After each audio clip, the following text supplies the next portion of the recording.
POCSO കേസിൽ tattoo artist അറസ്റ്റിൽ. 14-കാരിയുടെ നഗ്നചിത്രങ്ങൾ പ്രചരിപ്പിച്ചെന്ന പരാതിയിലാണ് കൊല്ലം സ്വദേശി ബിബിൻ പാലക്കാട് ടൗൺ പോലീസിന്റെ പിടിയിലായത്. സ്നാപ്ചാറ്റ് വഴിയാണ് ഇയാൾ പെൺകുട്ടിയുടെ നഗ്നചിത്രങ്ങൾ പ്രചരിപ്പിച്ചതെന്നാണ് വിവരം. കോഴിക്കോട് തേഞ്ഞിപ്പാലം പോലീസ് സ്റ്റേഷനിൽ രജിസ്റ്റർ ചെയ്ത സമാന കേസിൽ ഇയാൾ ജയിൽ ശിക്ഷ അനുഭവിച്ചിട്ടുണ്ട്.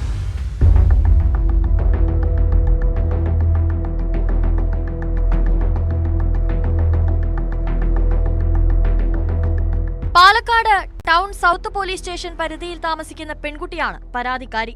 കൊല്ലം സ്വദേശി ബിബിനാണ് കേസിൽ അറസ്റ്റിലായത്. പെൺകുട്ടിയെ സോഷ്യൽ മീഡിയയിലൂടെ പരിചയപ്പെട്ട് നഗ്ന വീഡിയോകളും മറ്റും കൈക്കലാക്കുകയും ഇത് പ്രചരിപ്പിക്കുകയും പിന്നീട് ഭീഷണിപ്പെടുത്തുകയുമായിരുന്നു.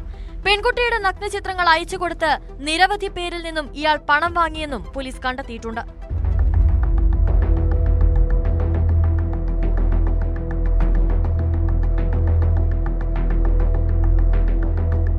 സൈബർ സെല്ലിന്റെ സഹായത്തോടെയാണ് പ്രതിയെ കണ്ടെത്തിയത്.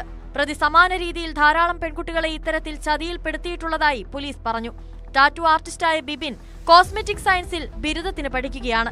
ജില്ലാ പോലീസ് മേധാവിയുടെ നിർദ്ദേശപ്രകാരം Palakkad SP Rajesh Kumar, south CI Vipin Kumar, SIമാരായ ഹേമലത വി, സുനം, ASIമാരായ ബിജു, നവോജ്, പോലീസ് ഉദ്യോഗസ്ഥരായ രജീത്, മഹേഷ് എന്നിവർ ഉൾപ്പെട്ട സംഘമാണ് അന്വേഷണം നടത്തിയത്.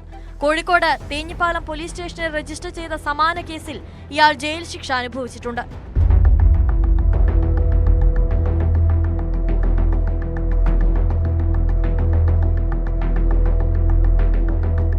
ന്യൂസ് 18 പാലക്കാട്.